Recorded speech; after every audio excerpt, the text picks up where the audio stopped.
아멘.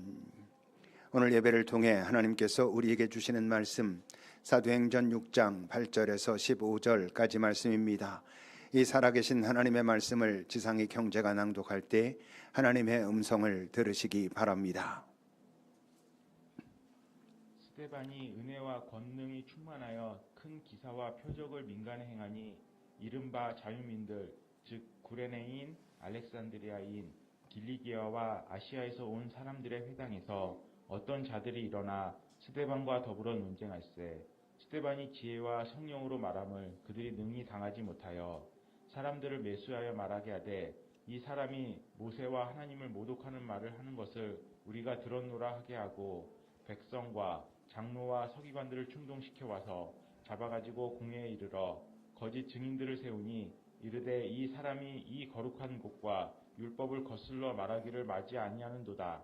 그의 말에 이 나사렛 예수가 이곳을 헐고 또 모세가 우리에게 전하여 준 규례를 고치겠다 함을 우리가 들었노라 하거늘 공회 중에 앉은 사람들이 다 스데반에 주목하여 보니 그의 얼굴이 천사의 얼굴과 같더라. 아멘. 하나님의 말씀입니다.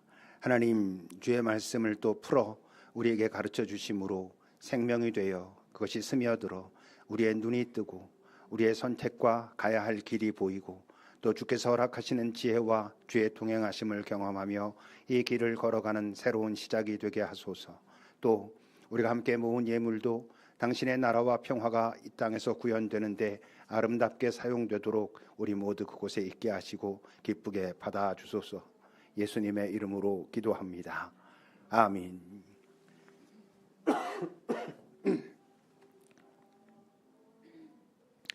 우리가 함께 사도행전을 읽고 있습니다. 아무래도 사도행전의 주인공이라고 하면 그렇지만 사도행전을 주도하고 있는 사람은 사도 바울입니다.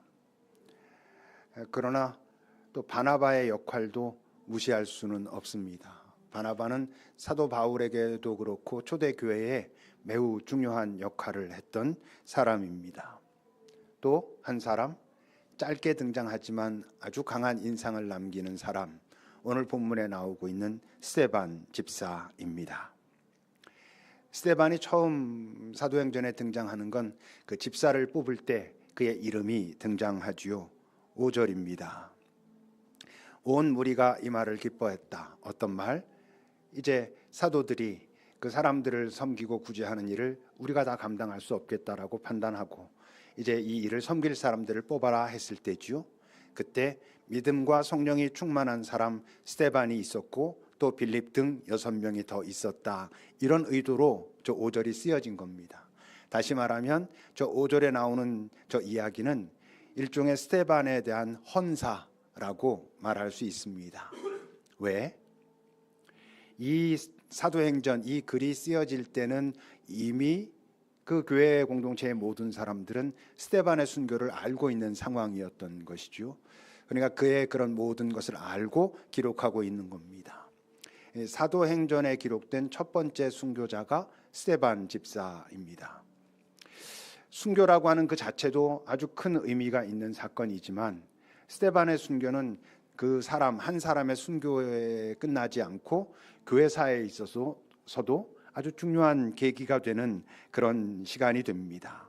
사도행전 8장을 보십시오. 사울은 이제 뒤에 가면 바울이라고 하는 바로 그 사람입니다. 그가 스데반이 죽임당하는 것을 마땅히 여겼다. 그랬기 때문에 사람들이 스데반에게 돌을 던질 때 돌 던지는 사람들의 옷을 다 맡아가지고 있었지요.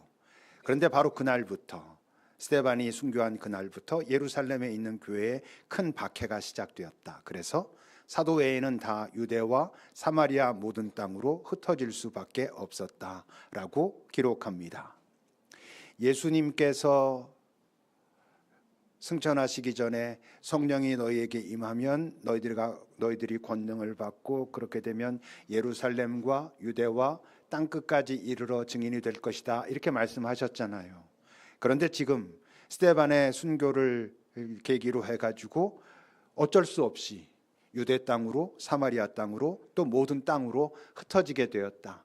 예수님이 말씀하셨던 그 일이 시작되는 사건이 되었다. 이런 얘기입니다. 또 경건한 사람들은 그를 슬퍼하면서 장사했지만 사울은 교회를 아예 없애버리겠다고 각 집에 들어가서 남녀를 끌어다가 다 옥에 넘기는 일을 하고, 그것도 성에 안 차서 어떻게 합니까? 다메섹에 가가지고 예수 믿는 자들 다 잡아오겠다 그래가지고 다메섹으로 떠나잖아요. 다메섹으로 떠나다가 다메섹 길 위에서 예수님을 경험하죠. 네가 어찌하여 나를 핍박하느냐 하는 음성을 듣고 그 자리에서 그는 눈을 뜨지 못하게 됩니다. 그래서 사흘 동안 눈도 못 뜨고 먹지도 자지도 못한 상태로 있었죠. 여러분, 그가 사흘 동안 눈을 못 뜨고 그냥 그렇게 지내는 동안 뭐 예수님에 대해서 당연히 고민했을 거고 자기의 지난 삶에 대해서도 고민했겠지만 절대 잊을 수 없는 떠올랐었을 인물이 누구겠어요? 불과 며칠 전에 그렇게 말씀을 전하고 그런 모습으로 순교했던 그 스데반이라고 하는 사람이 떠오르지 않을 수 없었죠. 사실 바울은 그 스데반의 죽는 장면 속에서 예수를 경험합니다. 그건 우리가 이 다음 주에 같이 살펴보게 될 텐데, 어쨌건 스데반은 그런 사람이었습니다. 오늘도 그는 이렇게 이야기를 시작합니다. 8절입니다. 스데반이 은혜와 권능이 충만했고 그래서 큰 기사와 표적을 민간에 행했다. 스데반이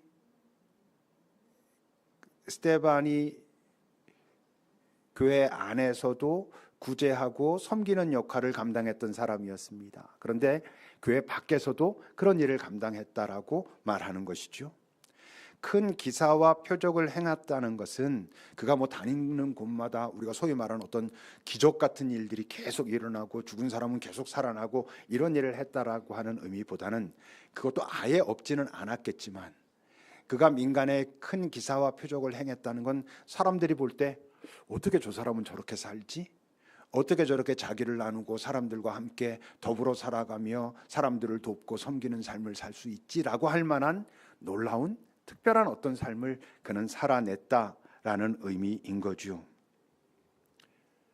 여러분, 어떤 사람이 그렇게 살 때 사람들은 그에게 뭔가를 묻게 되죠. 뭘? 도대체 당신은 어떻게 그렇게 살 수 있습니까? 또 지금 스데반 같은 경우는 도대체 지금 당신이 따르고 있는, 섬기고 있는 예수라고 하는 그분이 누구이기에 당신은 이렇게 살아갈 수 있는 것입니까? 라고 아마 물었을 것입니다. 그때마다 스데반은 자기가 만난 예수, 자기를 이렇게 살 수 있도록 한 그 예수에 대해서 이야기했겠죠.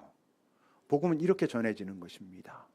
명동에서, 종로에서 피켓 들고 예수 천국 불신 지옥이라고 외침으로 그 복음이 전해지는 게 아니라 그의 삶을 보고 도대체 무엇이 당신을 이런 사람으로 바꾸어 놓았습니까? 라고 할 때, 그때 비로소 나를 그렇게 바꿔놓은 예수에 대하여 말할 수 있는 것이죠. 그렇게 말하면 다 받아들입니까? 아닙니다. 당연히 이 땅에는 거부하는 자들이 있습니다. 9절입니다. 이른바 자유민들, 자유민이라고 불렸고 자신들도 자칭 자유민이라고 했던 사람들, 구레네에서, 알렉산드리아에서, 길리기아와 아시아에서 온 사람들이 있었는데 그들은 자체적으로 회당도 가지고 있었고 그곳에서 스데반과 논쟁이 있었다라고 말을 합니다. 그러니까 저 자유민은 아마도 구레네나 뭐 알렉산드리아나 길리기아 이런 어떤 곳에서 종으로 살다가 어떻게 했는지 모르지만 풀려났던 사람들일 가능성이 많은 거죠. 그러니까 종의 신분에서 풀려난 사람들인데 그들이 지금 회당을 가지고 있다는 건 무슨 뜻입니까? 자신들의 어떤 나름의 신학이 있었다는 얘기입니다. 자신들이 어떤 부분들을 논의하고 또는 뭐 연구하고 그래서 율법을 해석하고 했었다는 얘기죠. 이들도 유대교에 입문한 사람들이거든요. 그러니까 전통 유대주의자들보다 이들은 종의 신분으로 풀려났던 자들이니까 아마 그 율법 해석에 있어서 조금은 더 자유로웠던, 조금 더 유연했던 그런 사람들이고 아마 민중들에게는 조금 더 인기가 있었던 이런 사람들일 수도 있습니다.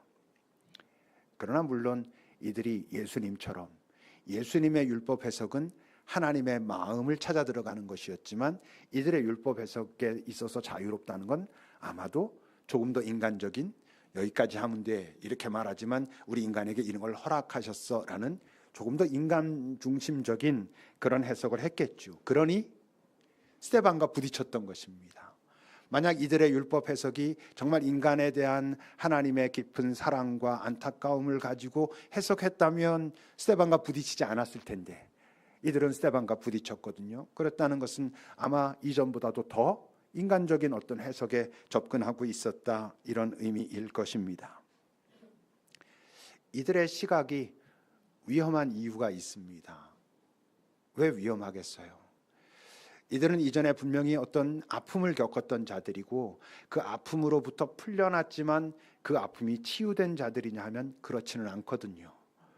여러분, 상처로부터 치유되지 않은, 그 아픔으로부터 치유되지 않은 자들의 시각은 분명히 위험성을 가지고 있습니다.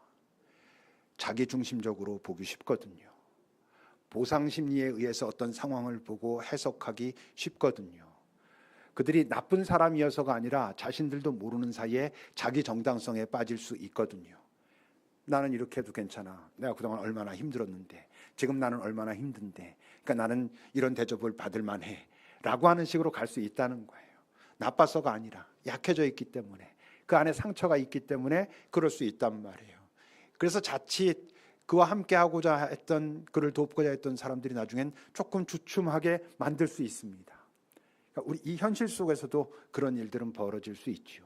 그러니까 종으로 살다가 풀려나서 하나님의 백성이라고 하는 유대교회에 입교했고 그들이 율법을 대할 때는 조금 더 자기네들 중심으로 이 정도는 괜찮아, 이래도 괜찮을 거라고 하나님의 생각은 이래 라고 판단했을 가능성이 많고, 그랬기 때문에 아마 기존 유대주의자들과도 약간의 긴장관계에 있을 거고 당연히 스데반과는 부딪힐 수밖에 없었다는 것이죠. 근데 어떻다고? 10절입니다. 스데반이 그들과 논쟁할 때 지혜와 성령으로 말했고 그들은 스데반을 당할 수 없었다. 지혜와 성령으로 말했다는 것은 스데반이 자기 나름의 논리를 세워가지고 말을 했다는 의미가 아니죠.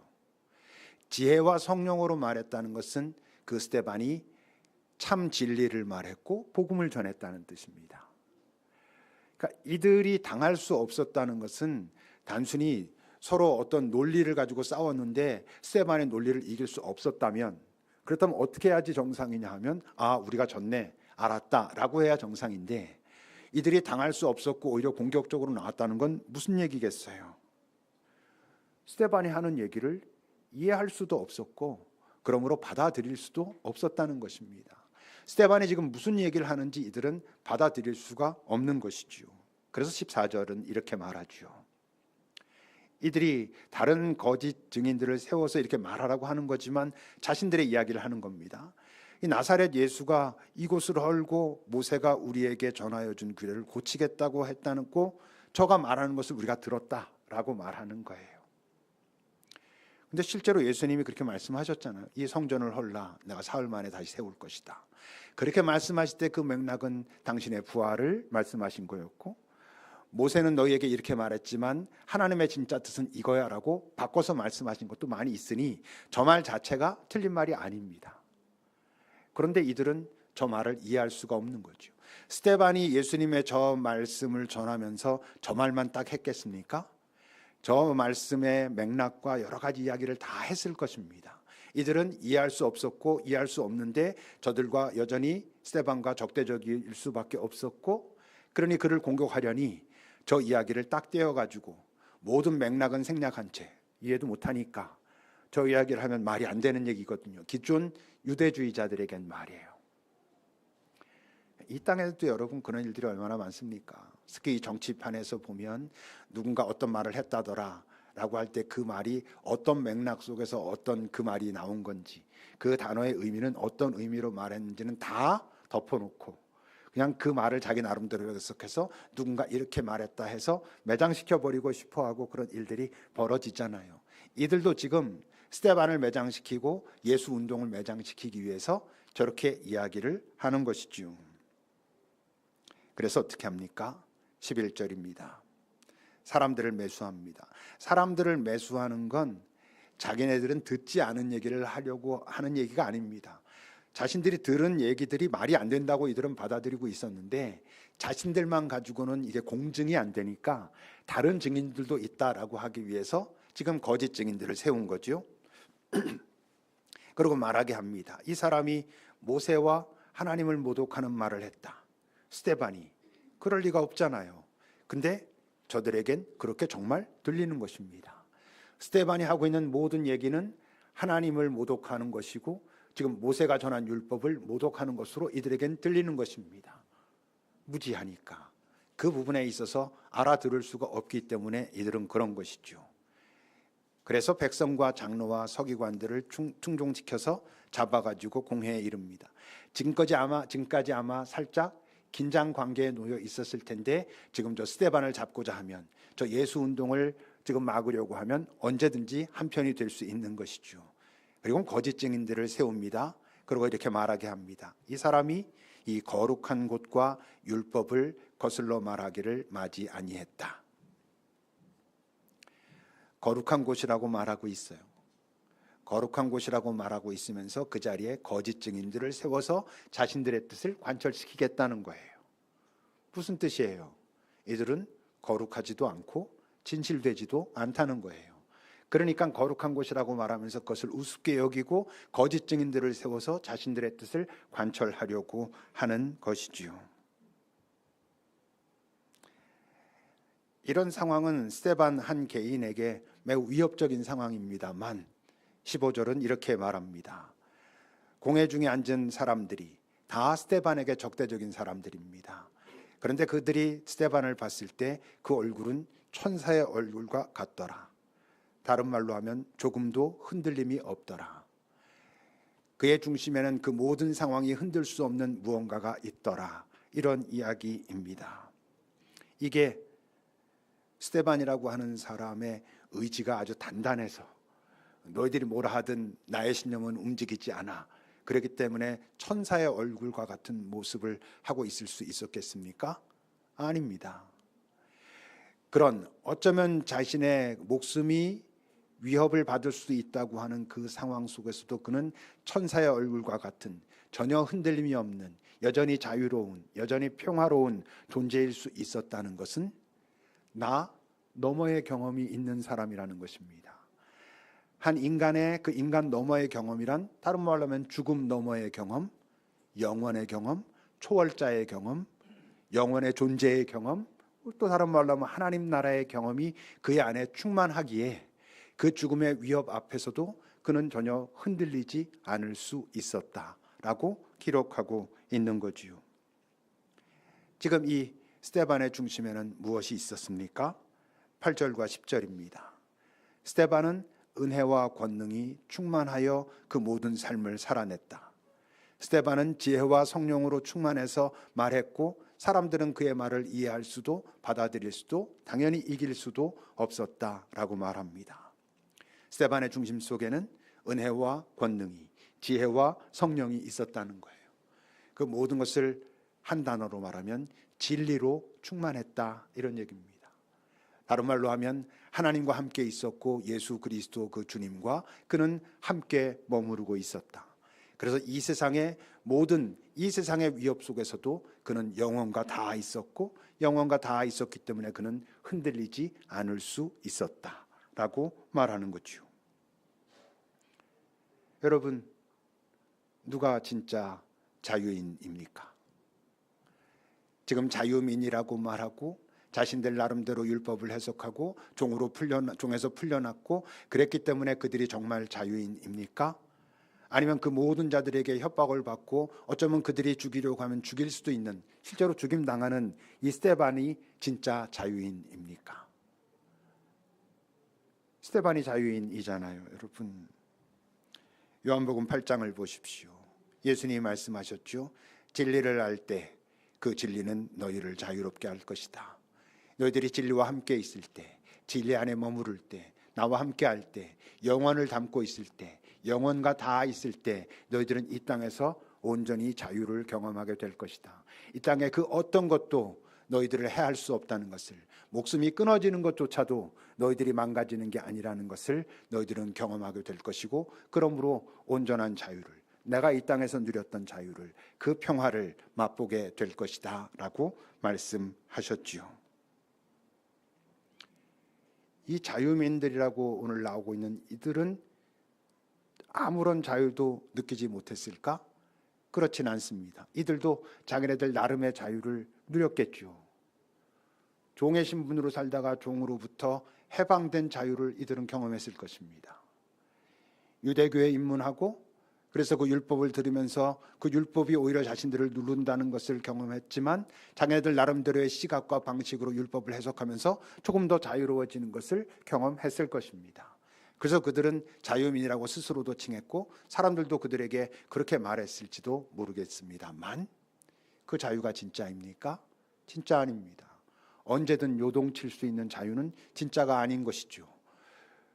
그들은 진짜 자유를 만났을 때 요동칩니다. 당황합니다. 그것을 깎아내리고 싶습니다. 그것을 눌러 없애버리고 싶습니다. 그래야 자기네들이 자유민이라는 것을 계속 유지할 수 있기 때문에. 그런데 자기네들도 이 속에서 아는 거지요. 그러니 거짓 증인들을 동원해서라도 그것을 없애버리려고 하는 시도를 하는 것입니다. 자신이 묶여있던 어디에서 그것으로부터 풀려나는 건 진짜 자유로 가는 첫 걸음일 수는 있습니다. 그러나 그것으로부터 풀려났다고 하는 그것이 그를 진짜 자유인으로 만들지는 못합니다. 그가 종의 신분에서 풀려나서 어떤 자유를 맛볼 수는 있지만 그것이 그 존재의 자유를 의미하지 않습니다. 자기 나름대로 율법을 자신들의 시각으로 해석해서 조금 편해졌다고 해서 그가 자유인이 진짜 본래의 자유를, 그 본질의 자유를 경험한다고 말할 수가 없는 것입니다. 자유는 어디에서 나오는 것으로 되는 게 아니라 어디에 도달했을 때 그때 경험하게 되는 것입니다.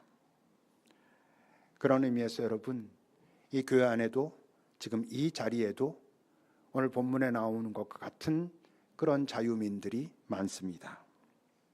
갈라디아서 5장은 이렇게 말합니다. 그리스도께서 우리를 자유롭게 하려고 자유를 주셨으니 그러므로 굳건하게 서서 다시는 종의 멍에를 매지 말라.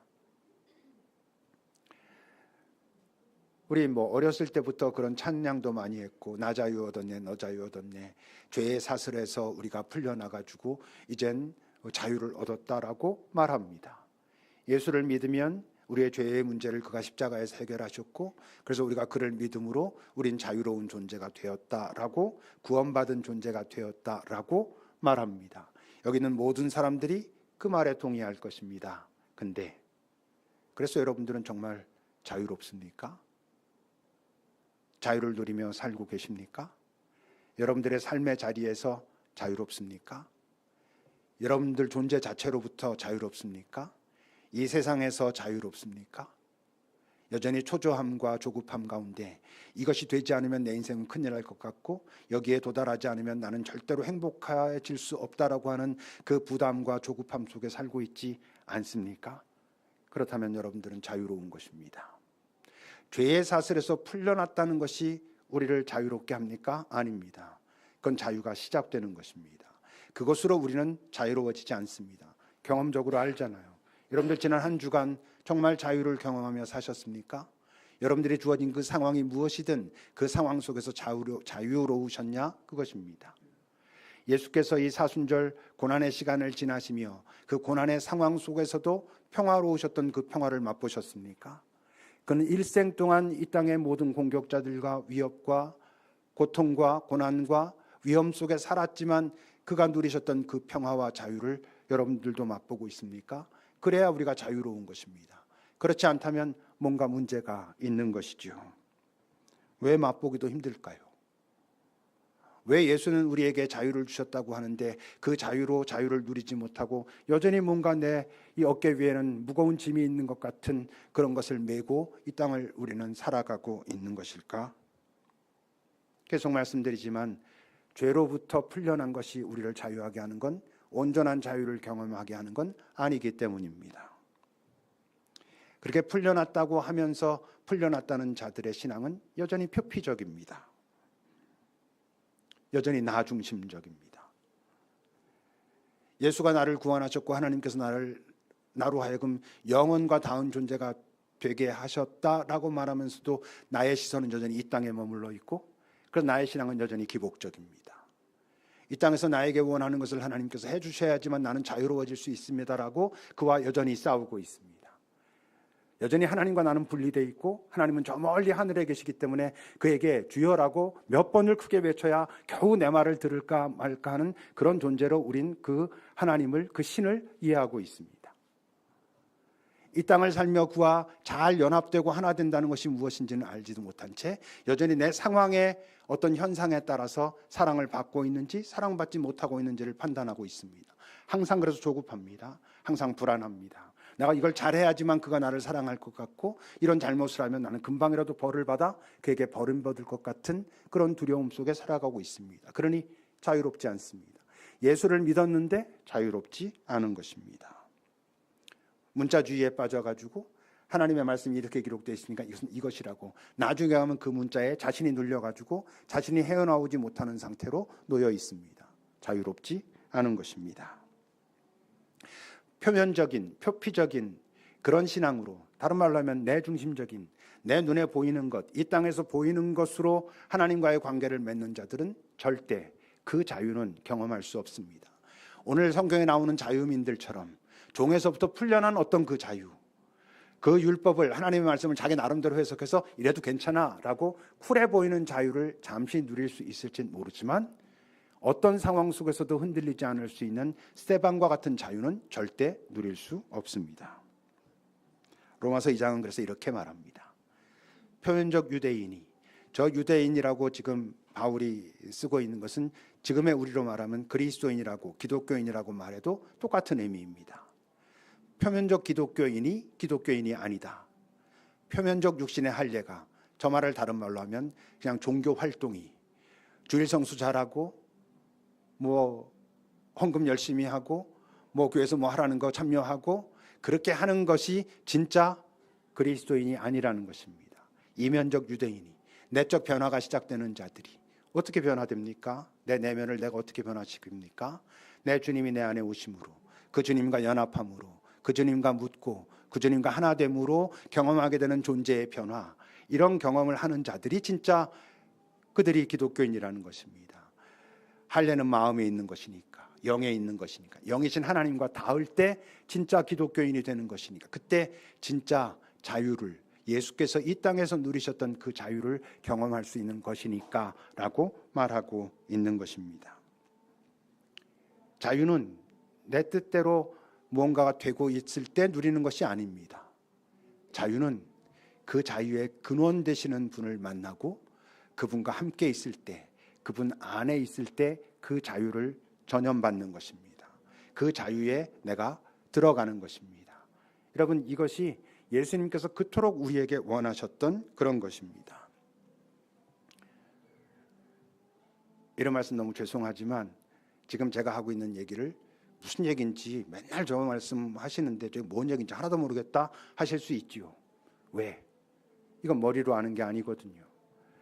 정말 그분과 일치되는, 하나 되는 어떤 장면 속에서, 그런 자리 속에서 이거구나라고 아주 짧은 시간이었는데 눈을 뜨고 난 후에 경험하게 되는 그 이상한 자유, 지금까지 두려웠던 것들이 훨씬 더 작게 보이는 그런 자유, 그것이 잠깐 동안의 내 감정의 흐름 때문이 아니라 정말 그것이 나에게 자리 잡는 어떤 자유, 이건 들어서 아는 것이 아닙니다. 경험해야 하는 것이고, 경험하기 위해서 시간을 내고 자리를 내고 자기가 할 수 있는 자신의 노력을 할 때에만 조금씩 맛보는 것이고, 그 맛을 본 자들은 그 자유 속으로 더 가까이 다가서고 싶게 만드는 것입니다.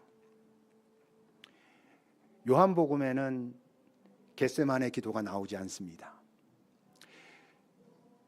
앞에 세 복음서, 공관복음서의 예수님의 이 땅에서의 마지막 기도는 겟세마네 기도였습니다.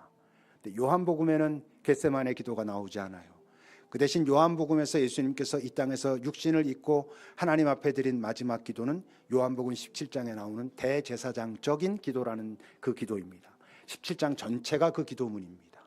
그 기도는 크게 세 부분으로 나눠져 있는데, 당신을 위한 기도, 당신 자신을 아버지 하나님께 맡기는 기도가 나오고, 두 번째는 그 사도들, 제자들을 위한 기도, 세 번째는 그 제자들을 통해서 당신을 믿게 될 사람들을 향한 기도가 요한복음 17장에 나옵니다. 17절부터 보십시오. 그들을, 이건 제자들입니다. 저들을 진리로 거룩하게 하옵소서. 저 거룩이란 단어는 자유라는 단어로 바꿔도 똑같은 의미입니다. 저들을 진리로 자유하게 하소서, 거룩하게 하소서. 하나님의 말씀은 진리입니다. 아버지께서 나를 세상에 보내신 것 같이 나도 그들을 세상에 보냅니다. 또 그들을 위하여 내가 나를 거룩하게 이 자유를 보여주고 있사오니 이는 그들도 이 진리로 거룩함을 얻게, 진짜 자유를 얻게 하려 함이니이다. 내가 비옵는 것은 이 사람들, 나의 이 제자들뿐만이 아니라 이들의 말로 말미암아 나를 믿는 사람들, 바로 우리들로 위해서 지금 기도합니다. 아버지께서 내 안에, 내가 아버지 안에 있는 것 같이 그들도 다 하나가 되어, 그들끼리, 아니 우리 안에서 하나가 되어 우리 안에 있게 하옵소서. 그래서 세상으로 아버지께서 나를 보내신 것을 믿게 하옵소서. 내게 주신 영광을 내가 그들에게 주었습니다. 이는 우리가 아버지와 내가 하나 된 것처럼 그들도 우리와 하나 되게 하려 함입니다. 곧 내가 그들 안에 있고 아버지께서 내 안에 계셔서 그들로 온전함을 이루어 하나가 되게 하려는 것은 아버지께서 나를 보내신 것과 또 나를 사랑하신 같이 그들도 사랑하신 것을 세상으로 다 알게, 그들도 알고 세상도 알게, 그들이 그 사랑을 알 때, 그 진리를 깨달을 때 자유로워지고 이 땅에서 그 다른 사람들은 알 수도 없는, 이해할 수 없는 그 자유를 살아가는 것을 보며 이 세상에 있는 사람들도 그 자유를, 그 평화를 부러워할 수 있게 하기 위함입니다 라고 말씀하시는 겁니다. 이게 여러분, 예수님께서 십자가를 지기 바로 전 이 땅에 당신의 사람들을 위하여 드린 마지막 기도입니다. 무슨 뜻이겠습니까? 이 땅에서 예수의 사람으로 사는 것은 내가 죄에서 해방돼서 나는 죽으면 천국 가고, 그래서 나는 어떤 잘못을 저질러도 회개하면 다 용서해 주시고, 그래서 나는 이제 구원받은 자야를 외치라는 게 아닙니다. 우리가 알잖아요, 경험적으로. 그렇게 외치고 있기 때문에 정말 자유로우십니까? 아니라면 새로운 자유, 예수께서 이 땅에 누리셨던, 이 땅에 사시는 동안 누리셨던 그 자유, 그 평화를 여러분들도 꿈꾸셔야 합니다. 그것을 맛보기 위해 다가서셔야 합니다. 도대체 내가 주님과 하나 된다는 것이 어떤 의미인지, 어떻게 내 안으로 당신을 모실 수 있는지, 내 안에 오신 당신과 내가 어떻게 잘 연합될 수 있는지를 고민하고 나아가고 시간을 내고 자리를 내서 맛봐야 그 자유를 조금씩 알게 되는 것입니다. 일생 예수 믿는 자로 살았는데 그 자유를 맛도 보지 못하고 살아가는 사람들이 이 땅에 너무나 많이 있습니다. 이 땅에 기독교가 이 사회로부터 오히려 지탄을 받는 것은 그 자유를 보여주지 못하니까, 이 땅에 있는 많은 교회들이 그것을 사람들에게 표현할 줄 모르니까, 너희들이 우리랑 뭐가 다른데? 라고 하는 조롱을 듣고 있으니까 이 땅에 영향력이 없는 것입니다.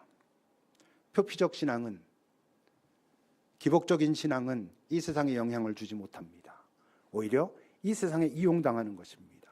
이 땅에 얼마나 많은 교회들이 정치에 이용당하고 권력에 이용당하고 물질에 이용당하는지 우리는 아프게 바라봐야 합니다. 왜? 그 자유가 없으니까.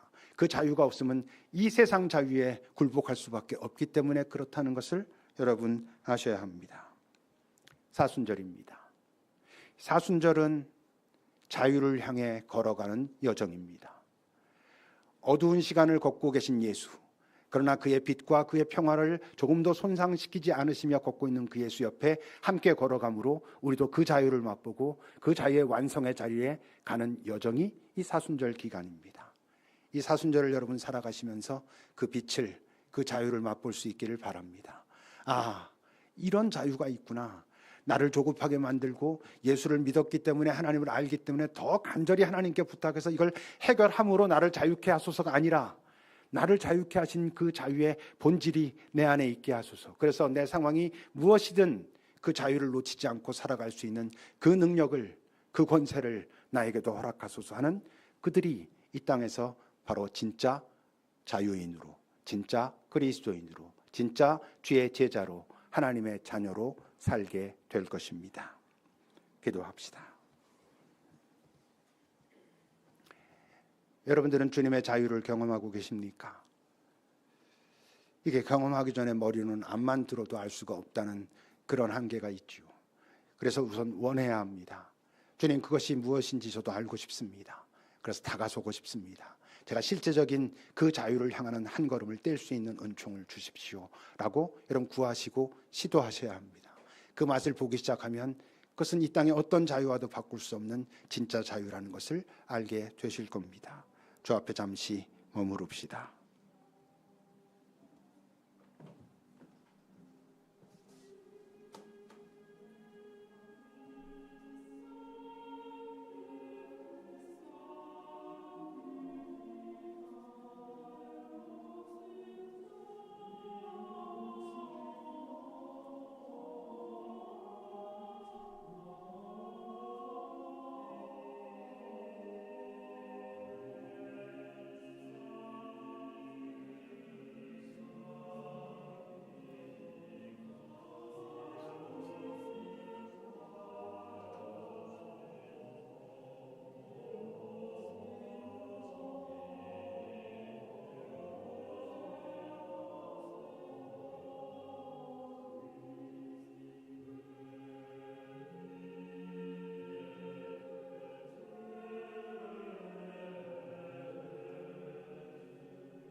하나님, 우리가 그토록 자유를 말하고 또 자유를 원하면서도 실제적으로 우리의 삶의 자리에서 왜 여전히 두렵고 초조하고 조급한지 살펴보는 자들이 되게 하소서.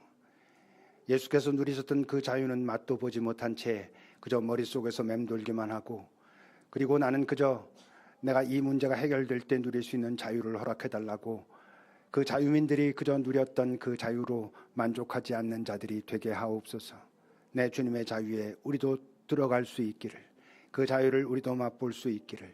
그래서 이 땅에서 그들이 놀라고 그 자유가 어디에서 오는지 알고 싶어하고 그랬을 때 스데반처럼 우리도 그것을 말할 수 있는 자들, 이 땅의 목숨 너머에 있는 것을 실체로 우리 안에 갖게 된 자들이 되게 하소서. 진리가 자유케 한다고 하는 그 의미가 무엇인지 우리가 경험하며 이 땅을 살아가는 우리들이 되게 하소서. 특별히 사순절을 지나며 그 어두운 시간을 빛으로 지나셨던 예수를 잘 살피고 그 옆에 붙어 그것을 배우고 그것을 담고 그것을 우리 안에 넣을 수 있는 그런 은총을 허락하옵소서. 예수님의 이름으로 기도합니다. 아멘. 찬송하시겠습니다.